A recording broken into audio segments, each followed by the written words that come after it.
Hi hello வணக்கம். Welcome back to my channel ஹெல்த்தியா வாழலாம். இன்னைக்கு நம்ம சூப்பரான ஒரு டீ டைம் ஸ்நாக்ஸ் ரெசிபி எப்படி செய்யறதுன்னு பார்க்கலாம் வாங்க. இது போல மீடியம் சைஸ்ல இருக்கிற 2 உருளைக்கிழங்கு எடுத்துக்கலாம். அதை பார்த்தீங்கன்னா அந்த தோலெல்லாம் நம்ம பீல் பண்ணி எடுத்துக்கலாம். தோலெல்லாம் சிறுவிட்டு இதை நல்லா கழுவிட்டு ஒரு கிரேட்டர் வச்சு இந்த உருளைக்கிழங்க நம்ம துருவி எடுத்துக்க போறோம். இந்த ரெசிபிக்கு மெயினா உருளைக்கிழங்கும் வெங்காயமும் இருந்தாலே போதும். ரொம்ப சூப்பரா இருக்கும். இது போல இது எல்லாத்தையும் நல்லா நம்ம கிரேட் பண்ணிக்கலாம். நல்லா துருவிட்டு இது போல சின்ன சின்னதா இருக்க மாதிரி நம்ம துருவி எடுத்து வச்சுக்கலாம். இப்போ இந்த உருளைக்கிழங்குல பார்த்தீங்கன்னா தண்ணீர் இருக்கும். இதை ஃபர்ஸ்ட் நம்ம நல்லா பிழிஞ்சுக்கணும்.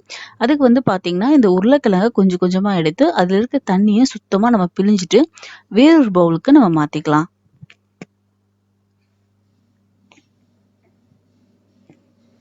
இது போல கொஞ்சம் கூட தண்ணி இல்லாத மாதிரி நல்லா பிழிஞ்சு எடுத்து வச்சுக்கோங்க. இதுக்கப்புறமா நமக்கு ஆனியன்ஸ் வெங்காயம் தேவை. அந்த வெங்காயம் பார்த்தீங்கன்னா இந்த சைஸ்ல 3 பெரிய வெங்காயம் எடுத்துக்கோங்க. இது போல மீடியம் சைஸ்ல தான் இருக்கணும். ஸோ இந்த 3 பெரிய வெங்காயத்தையும் நல்லா ஸ்லைசஸா நம்ம கட் பண்ணி எடுத்துக்கலாம்.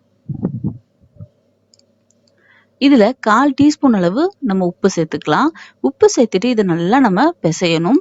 பிசையும் போது இந்த வெங்காயம் பார்த்தீங்கன்னா நல்லா உதிரி உதிரியா வரும். அது மட்டும் இல்லாம வெங்காயத்துல இருந்து அந்த தண்ணீர் வர ஆரம்பிக்கும். ஸோ அந்த அளவுக்கு நல்லா இது வரணும். எதுக்காக நம்ம இப்படி பண்றோம் அப்படின்னா இந்த போண்டாக்கு பாத்தீங்கன்னா தண்ணீர் சேர்க்காம தான் செய்ய போறோம்.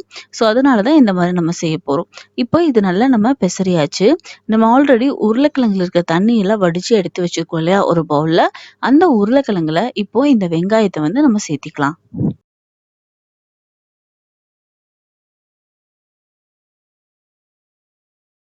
கட்டாயமா தண்ணீர் மட்டும் சேர்த்துறாதீங்க. இதுவே கரெக்டா இருக்கும்.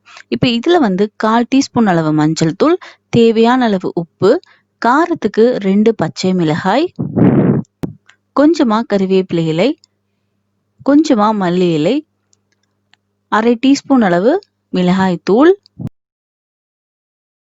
1/2 டீஸ்பூன் அளவு கரம் மசாலா தூள்,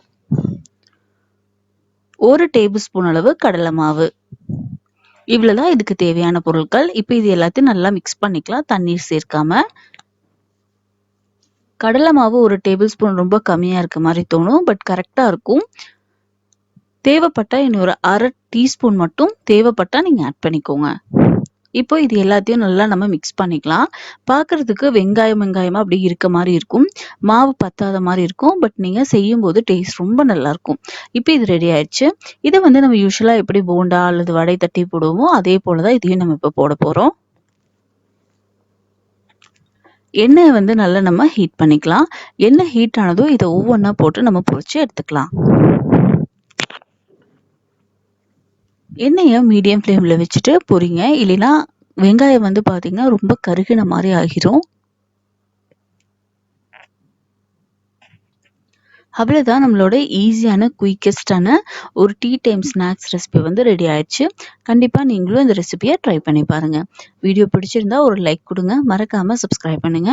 மேலும் ஒரு சூப்பரான வீடியோல நான் உங்களை சந்திக்கிறேன். சேனலை சப்ஸ்கிரைப் பண்ணிட்டு மறக்காம பெல் பட்டனையும் பிரஸ் பண்ணிருங்க. தேங்க்ஸ் ஃபார் வாட்சிங்.